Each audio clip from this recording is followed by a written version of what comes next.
প্রেমিক গুরু বা প্রেম ভক্তি ও সাধন পদ্ধতি।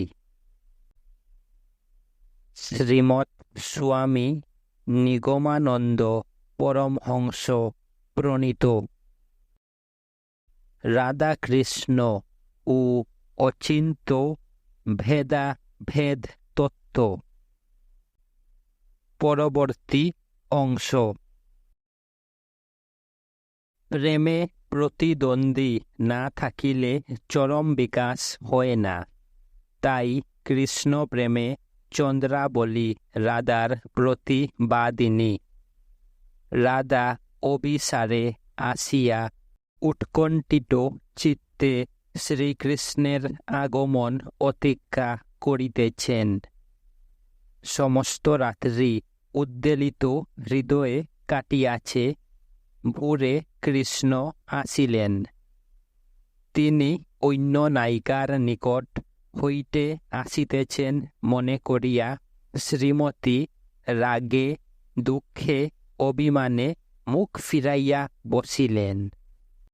একবার চক্ষু তুলিয়া তাহার বড় সাধের রঘুর প্রতি চাহিলেন না। শ্রীকৃষ্ণ আপন দোষ স্বীকার করিলেন, তাহার পা ধরিয়া সাধিলেন, ক্ষমা চাহিলেন।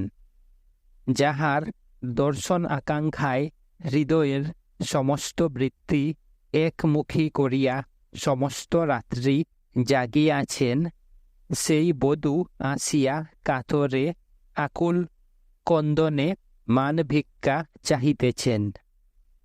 কিন্তু রাধার দয়া হইল না। তিনি সখীগণকে দিয়া শ্যামকে কুঞ্জের বাহির করিয়া দিলেন।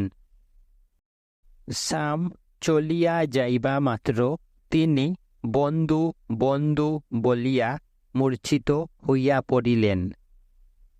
সখীরা বহু যত্নে সম্পাদন করাইলে বলিলেন, তপ বরত কত করি দিন যামিনী, যো কানুকু নাহি পায়। হেন অমূল ধন মজু পাদ গড়ায়ল, কূপে মুনি ঠেলিনু পায়।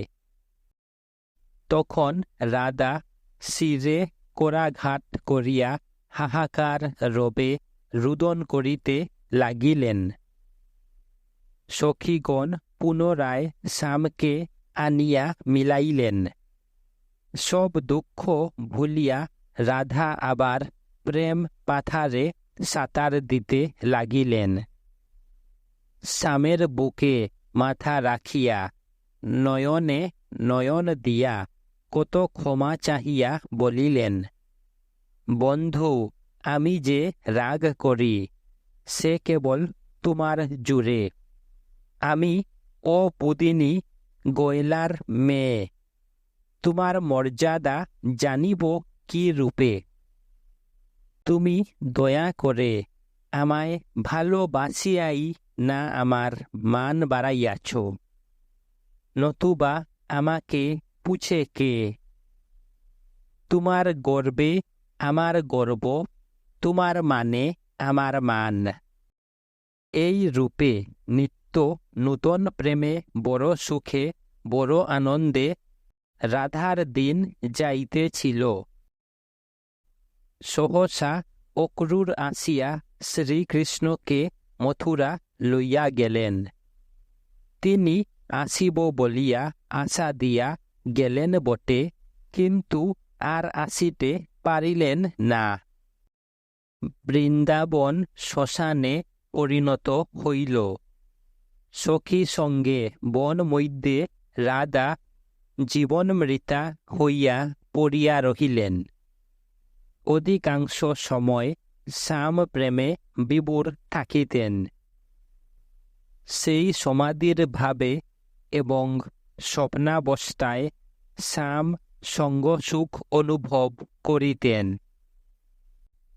চেতনার সঞ্চার হইলেই বন্ধু বন্ধু শব্দ করিয়া মর্মবেদী ক্রন্দনে দিগন্ত আকুলিত করিয়া তুলিতেন।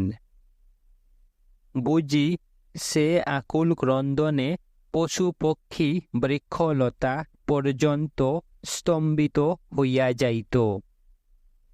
ধৈর্য লাভ করিলে সে সময় সখী সঙ্গে সাম প্রসঙ্গে যাপন করিতেন। এই সময়ের অবস্থা প্রেমিক ভক্ত শ্রীমৎ কৃষ্ণকমল গোস্বামীর রচিত 2টি গান হইতে আলোচনা করা যাউক। যমুনা তীরে কৃষ্ণ বিয়োগিনী উন্মাদিনী রাধিকা ললিতার গলা ধরিয়া বলিতেছেন, হায় আমি কি করিলাম সখী, সে আমার অমূল্য নিধি, সে আমার আঁচলে বাঁধাই ছিল, আমি অভাগিনী পেয়ে নিধি হারাইলাম। সখী সে কি আমার কম দুঃখের নিধি, আমি দুঃখের সাগর সেচে সে নিধি পেয়েছিলাম। আজ সেই দিন আমার মনে পড়িতেছে, সেই নব অনুরাগের দিন। সখী যখন কানুর নব অনুরাগ আমার নির্মল হৃদয়ে দাগ দিল, তখন একবার মনে মনে বিচার করিয়া দেখিলাম, আমার বন্ধুর জন্য যাহা যাহা করিতে হইবে, সেই পাছের কাজগুলি আগেই ভাবিয়া স্থির করিলাম। সখী আমি তো সুখের জন্য স্বামীর সঙ্গে প্রেম করি নাই। যদি সুখের লালসায় প্রেম করিতাম, তাহা হইলে রাখালের সঙ্গে প্রেম করিব কেন? আমি যে দিন কানুর সহিত প্রেম করিয়াছি, সেই দিন হইতে দুঃখকে মাথার ভূষণ করিয়াছি। রাখালের সঙ্গে প্রেম করিয়া আমাকে যে বনে বনে ফিরিতে হইবে, আমি তখনই তাহা জানিতাম। বনপথ যে কণ্টকময়, বনে যে ভীষণ ভুজঙ্গ আছে, আন্ধার রজনীতে পথ চলিতে চলিতে যে ভুজঙ্গের মাথায় পা দিতে পারি, পঙ্কের খাদে পড়িতে পারি, এ সকলই তো আমি জানিতাম। সখী আমি আরও জানিতাম যে রাই বলে বাঁশি বাজিলে আমাকে যেতেই হবে। তাই অঙ্গনে ঢালিয়া জল করিয়া অতি পিছল চলাচল তাহাতে করিতাম। সখী আমায় চলতে যে হবে গো, বন্ধুর লাগি পিছল পথে। সখী বর্ষার আন্ধার রজনীতে যখন মুষলধারে বাড়ি বর্ষণ হইবে, যখন দুর্দান্ত ঝঞ্ঝা বাতাসে যমুনার হৃদয়ে প্রবল তরঙ্গ উঠিবে, নিবিড় অন্ধকার বিদ্যুতের বিকট হাসি ভিন্ন আর কোনো আলোকের রেখাও দেখা যাইবে না। বজ্রের বিকট গর্জনে যখন পৃথিবী কাঁপিয়া উঠিবে, সেই দুর্যোগের রাত্রিতে যদি শুনিতে পাই বনের মাঝে আমার নাম ধরিয়া বাঁশি বাজিতেছে, তাহা হইলে আর কি আমি ঘরে থাকিতে পারিব? সেই ঘোর রজনীতে আমাকে নিরাপদ গৃহাশ্রয় ত্যাগ করিয়া বধূ যে পথে ডাকিতেছেন, সেই পথে চলিতে হইবে। এ কথা যে আমি আগেই ভাবিয়াছিলাম। তাই আঙ্গিনায় জল ঢালিয়া পিছল করিয়া সেই পিছল পথ চলিতে শিখিতাম, যেন আন্ধার রাত্রিতে বর্ষার পিছলে পথ চলিতে পদস্খলিত হইয়া পড়িয়া না যাই। সখী, আমার এই কৃষ্ণ প্রেমের কত না শত্রু। বন্ধুর উদ্দেশ্যে চলবার পথে তাহারা ভুজঙ্গরূপ ধরিয়া থাকে। কি জানি কোন সুযোগে দংশন করিবে। বিষে জ্বর হইয়া অঙ্গ অচল হইলে আর তো আমি প্রাণনাথের আহ্বানে যাইতে পারিব না। তাই বিষ বৈদ্যগণকে ডাকিয়া নির্জন স্থানে কত সাধনা করিয়া ভুজঙ্গ দমনের তন্ত্রমন্ত্র অভ্যাস করিয়াছিলাম। কিন্তু হায়, সেসব বৃথা যে হল গো সখী আমার করম দোষে। বন্ধুর জন্য আমি কি করিয়াছি, কি বা না করিয়াছি, কিন্তু তবু আমার কর্মদোষে সকলই বিফল হইল। হতবিধি আমার এত আয়োজন হত করিল। আবার ক্ষণ পরেই বলিয়া উঠিলেন, না না সখী, এ আমার পাগলের প্রলাপ। বন্ধুর জন্য আমি যে এত দুঃখ সহিয়াছি, সে কি আমার দুঃখ? সে যদি দুঃখ হইবে, তবে জগতে সুখী বা কি আছে? সে দুঃখ যে আমার বন্ধুর জন্য, আমি সে দুঃখ রত্নকে হার করিয়া গলায় পরিয়াছি। যখন বন্ধুর পরশ লালসায় কুঞ্জ পথে চলিতাম, তখন কি পথের দিকে চাহিয়া দেখিতাম? তখন কত কালফণি আমার চরণ বেরিয়া ধরিত, তাহাদের আমি নূপুর বলিয়া মনে করিতাম। আমি আসিতাম বাঁশির টানে, তখন কে বা চাইত পথ পানে। প্রাণ বন্ধুর সহিত তিল আদ ব্যবধানও যে আমার সহিত না। রাধা আবার বলিলেন, একদিন কুঞ্জে মিলনে দুহার, গলে ছিল আমার নীলমণি হার। বিচ্ছেদ বয়ে তেজিয়ে সে হার, আমি তুলে নিলাম শ্যামচন্দ্র হার। সখী, সে মণিহার আমার আর আমার প্রাণকান্তের হৃদয় হৃদয় মিলনের ব্যাঘাত করে। সে হারে আমার কাজ কি? বিশেষত ও যে অন্তরে পড়েছে শ্যাম প্রেমের হার, তার কি কাজ আর? তার কি কাজ আর মুনিমুক্তা হেমের হার? তবে এসব হার করতেম যে ব্যবহার, তখন এই হার ছিল বন্ধুর সুখের উপহার। সখী, আমি আমার সেই প্রাপ্ত রত্ন হারাইয়াছি। জীবনে আর সেই রত্ন তো পেলাম না। এখন পরিণামের হার, হরিনামের হার। তোরা পরা তুরা অঙ্গে সই। আমি পরিয়ে সে হার, মরিয়ে তাহার চরণ যুগলে পুন দাসী হই। বিরহা আগ্নিতে রাধার প্রেম কষিত সোনার ন্যায় হইয়াছিল। মিলনে যাহা দেখা ছিল, বিরহে তাহা প্রকাশিত হইল।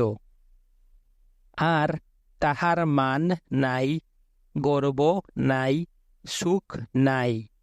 দেহ বিফল, বুঝি প্রাণও বিফল।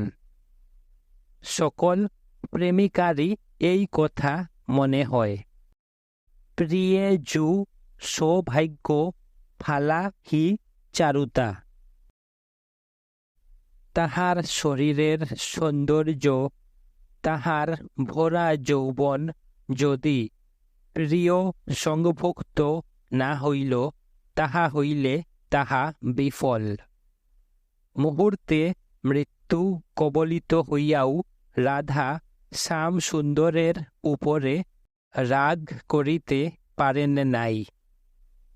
শ্রীকৃষ্ণ যদি প্রবাসে যাইয়া দুঃখে থাকিতেন তবে কথা ছিল না, কিন্তু তিনি তো তথায় রাজা হইয়া মহিষী লইয়া পরম সুখে কাল কাটাইতেছেন, অথচ একটি মুখের কথা বলিয়াও সান্ত্বনা করিতে আইসেন না, একটা লোক পাঠাইয়া তত্ত্ব করেন না।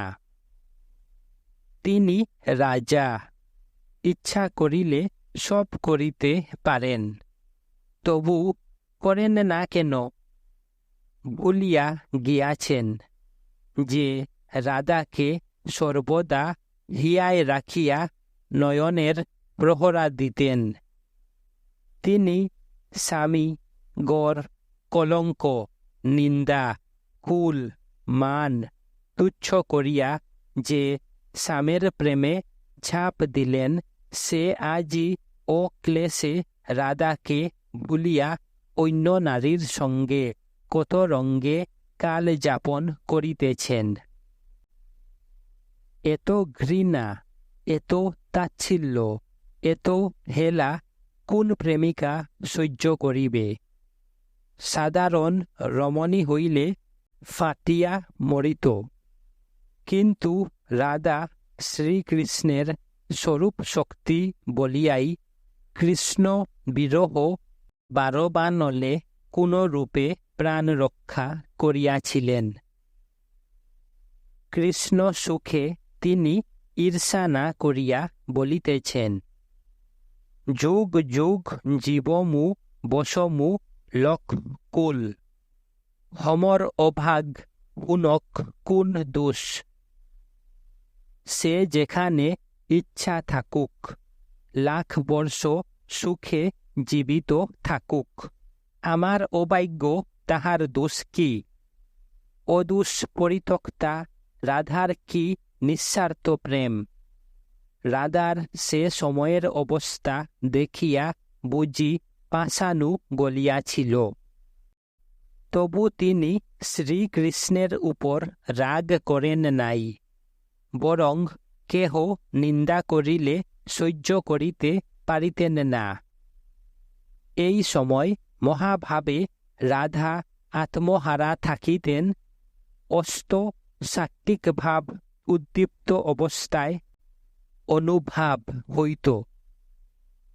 কখনো শরীর রোমাঞ্চ হইয়া রুম কূপগুলি শিমুল কাটার মতো দেখাইত, কখনো শীতের প্রভাবে থরথরি কাঁপিতেন, আবার মুহূর্তে উরূপ তাপ বৃদ্ধি হইতে যে নব কিশলয়-দলু সে তাপে শুকাইয়া যাইত। শরীরের গ্রন্থিগুলো এলাইয়া পড়িত, চক্ষু দিয়া পিচকারির মতো অশ্রুজল ছুটিত, ক্ষণে ক্ষণে মূর্ছা যাইতেন, নিঃশ্বাস ও বুকের স্পন্দন রহিত হইয়া মৃতের ন্যায় পড়িয়া থাকিতেন। সখীগণ কর্ণমূলে অনবরত কৃষ্ণ নাম শুনাইলে চৈতন্য প্রাপ্তি মাত্রে হুহুকার করিয়া উঠিতেন। যাহাকে না ধরিলে উঠিয়া বসিতে পারিতেন না, সেই রাধিকা ভাবাবেশে সময় সময় সিংহীর ন্যায় কৃষ্ণা অন্বেষণে বাহির হইতেন। ক্রমশ তিনি আপনা বলিয়া দিব্য উন্মাদ লাভ করিয়াছিলেন। তাহার বিস্ময়, কৃষ্ণ স্ফূর্তি ও কৃষ্ণানুভব আসিয়াছিল। তিনি আপনার অস্তিত্ব সম্পূর্ণরূপে প্রিয়তমের অস্তিত্বে নিমজ্জিত করিয়া কৃষ্ণ তন্ময়ত্ব প্রাপ্ত হইয়াছিলেন। অবশেষে 100 বৎসর পরে প্রবাসের মহাযজ্ঞে কৃষ্ণ অঙ্গে মিলিতা হইয়া স্বস্বরূপে লীন হইয়া গেলেন। এই রাধাই গোপীভাবনিষ্ঠ, প্রেমময়, স্বভাবলুব্ধ ভক্তের একমাত্র আদর্শ। জীবকে এই আদর্শ দেখাইয়া প্রেম ভক্তির পথে পূর্ণানন্দ প্রদানের জন্যই ব্রজলীলা, ভগবানের রাধাকৃষ্ণ অবতার। এত এব ব্রজলীলা বা রাধাকৃষ্ণের রতিরস কদর্য বা ঘৃণ্য নহে। ভগবান স্বস্বরূপেই রমমান, তাই তাহার নাম আত্মারাম ঈশ্বর। সেই রমণী লীলাই ব্রজলীলা। জীব আর শক্তি লইয়া তাহার সকল। জীব আর শক্তি না থাকিলে তিনি নির্গুণ, নিষ্ক্রিয়। জীব যখন সাধন বলে নিষ্কামভাবে প্রকৃতির বাহুবন্ধন হইতে মুক্ত হইয়া ভগবানকে আত্মসমর্পণ করেন, তখন ভগবানের স্বরূপ শক্তি প্রাপ্ত হন। কিন্তু জীব তখন নিষ্কাম, সে তখন শক্তি লইয়া কি করিবে? তাহার কামনা গিয়াছে, কর্ম গিয়াছে, শক্তির তাহার প্রয়োজন কি? তাই জীব সে শক্তি তাহাকেও প্রত্যর্পণ করে। সে শক্তি নিজ শক্তি বলিয়া, আনন্দময়ী হ্লাদিনী শক্তি বলিয়া ভগবান তাহা গ্রহণ করিয়া মধুরভাবে আলিঙ্গন করত মিলিত হয়েন। এই রূপ ভগবান ও ভক্তের স্বরূপগত অভেদাত্মক মিলনের নাম রমণ। যোগীর ইহাই সমাধি। ভগবান ভক্তের সহিত রমণ করিবেন, ভক্তও ভগবানের সহিত রমণ করিবেন। এ রমণ বা মিলন পরস্পরের ইচ্ছায় নহে, স্বাভাবিক। ভগবান এই প্রকারে যে নিজ শক্তি বা প্রকৃতির সহিত রমণ করেন, এ রমণ মাইক জগতের কেহ জানিতে পারে না। ইহাই ব্রজের অমানুষী গুরলীলা। এই স্বরূপ শক্তির শীর্ষস্থানীয়া হ্লাদিনী শক্তি, সেই আনন্দদায়িনী হ্লাদিনী ভগবানকে আনন্দ আস্বাদন করাইয়া থাকেন। হ্লাদিনী শক্তি দ্বারায় ভক্তের পোষণ হয়, তো জন্য তাহার অপর নাম গোপী। শ্রীমতী রাধাই গোপী কুল শিরোমণি, তাই রাধার প্রেমও সাধ্যের শিরোমণি। নিরবচ্ছিন্ন আনন্দদায়িনী হ্লাদিনী শক্তি রাধার সহিত পরম পুরুষ শ্রীকৃষ্ণের যে মিলন, তাহাই রমণ বা রাসক্রীড়া নামে অভিহিত।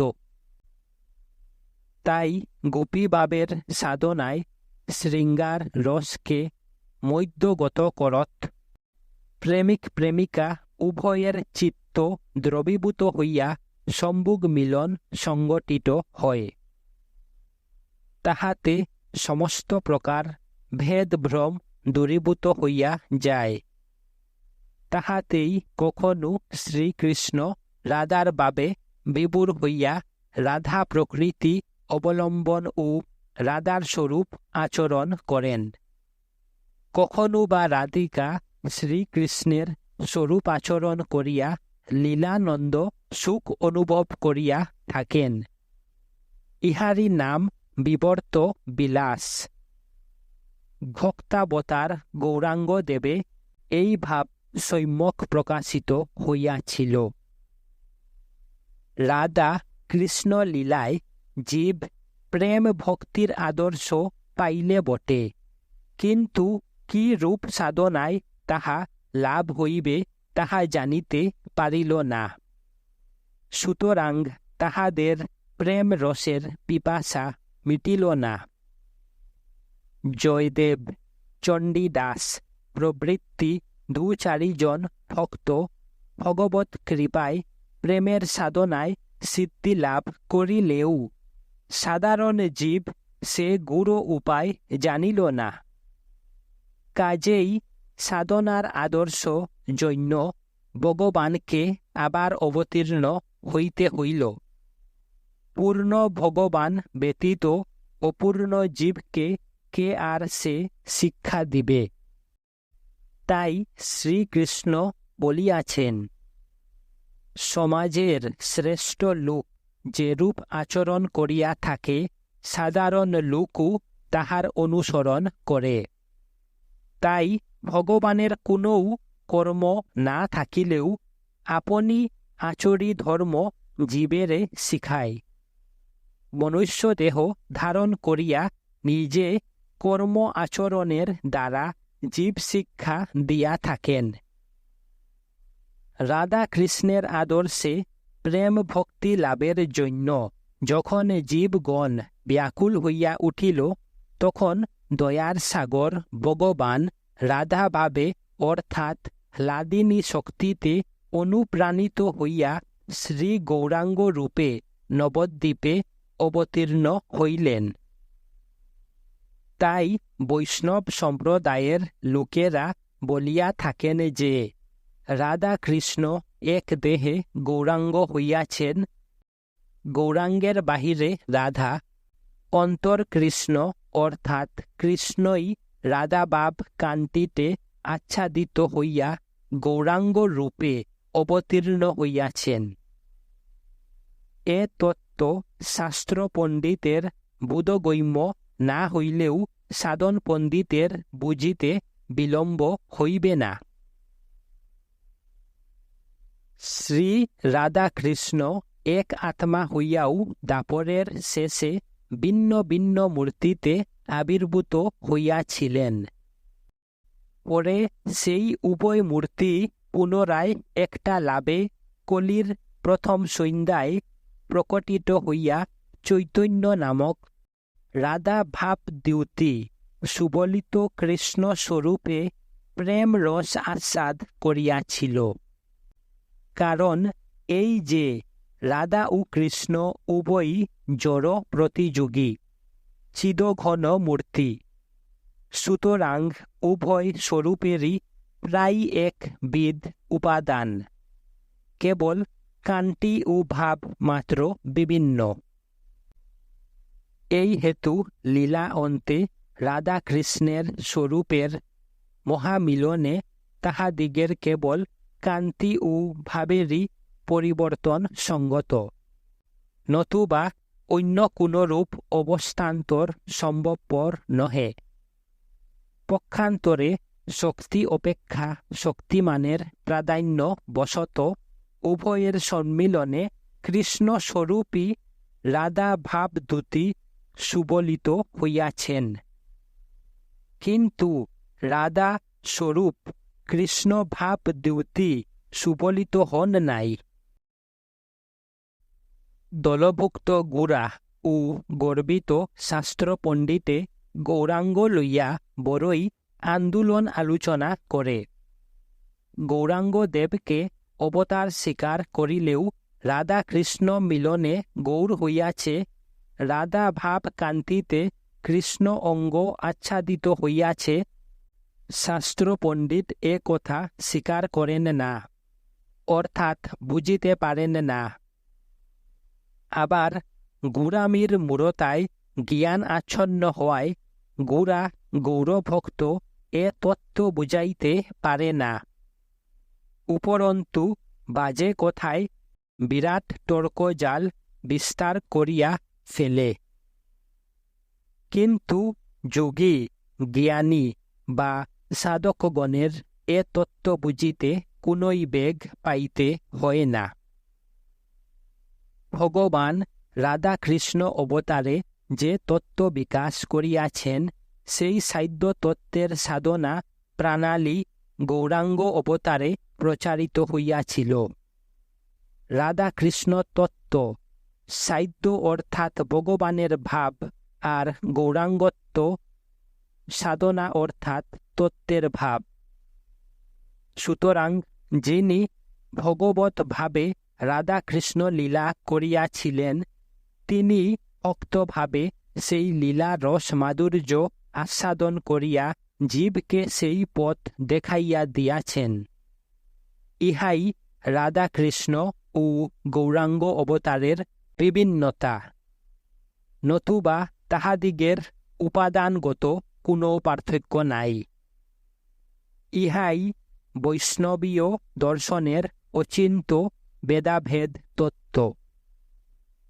ভগবানের লাদিনী শক্তি রাধা, সুতরাং শক্তিমান শ্রীকৃষ্ণের সহিত শক্তি শ্রী রাধার বস্তুগত কোনো পার্থক্য নাই। যেরূপ মৃগমদ ও তাহার গন্ধে গুণগত কোনো পার্থক্য নাই, এবং অগ্নি ও তাহার জ্বালাতে রূপগত কোনো পার্থক্য নাই, সেইরূপ কৃষ্ণ ও রাধার রূপ গুণগত কোনো প্রভেদ নাই। সুতরাং তাহারা সর্বদা অভিন্ন ও এক মূর্তি। শক্তি জীব ও জগতের কারণ, সুতরাং জীব ও জগৎ কার্য। কার্য কারণে লয় হইবে, আবার কারণ ব্রহ্মে বিলীন হয়। তাই জ্ঞানবাদী সন্ন্যাসীগণের অদ্বৈত তত্ত্বই চরম লক্ষ্য। তাহারা জীব জগতের ধার ধরেন না। কিন্তু ভক্তগণ লীলা রস আস্বাদে লুব্ধ হইয়া লীলা অর্থাৎ জীব ও জগৎ আগ্রাহ্য করিতে পারেন না। কাজেই ভেদভাবও রক্ষা করিতে হয়। কিন্তু তদীয় শক্তি বা শক্তির কার্য জীব জগৎ ভিন্নবত প্রতীয়মান হইলেও বস্তুত তাহা হইতে অভিন্ন। তবে এই অভেদ যেমন অচিন্ত, তেমনি ভেদ প্রতীতিও অচিন্তনীয়। অন্যান্য দর্শন হইতে বৈষ্ণব দর্শনের ইহাই বিশিষ্টতা। গৌড়াভক্ত এই কারণ ও উদ্দেশ্য না বুঝিয়া অন্যান্য বৈদান্তিক মতের নিন্দা করিয়া নিজেদের মতের প্রাধান্য প্রতিপন্ন করে।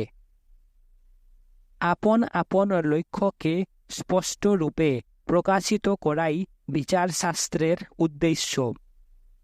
সুতরাং সেই উদ্দেশ্য লইয়া সম্প্রদায় ভেদে বেদান্তের ভাষ্য ও টিকা রচিত হয়। ভাই, ভক্ত বৈদান্তিক বলেন, ভগবান হইতে তদীয় শক্তির ভেদ কল্পনাও যেমন আমাদের সামর্থ্যাতীত, অভেদ কল্পনাও তেমনি আমাদের সামর্থ্যাতীত। অথবা ভেদাভেদবাদ অবশ্যই স্বীকার্য।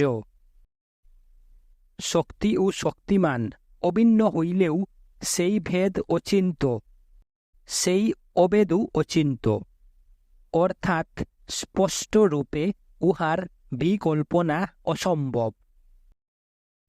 উহা চিন্তার আয়ও নহে, সেই জন্য এই ভেদাভেদ অচিন্ত।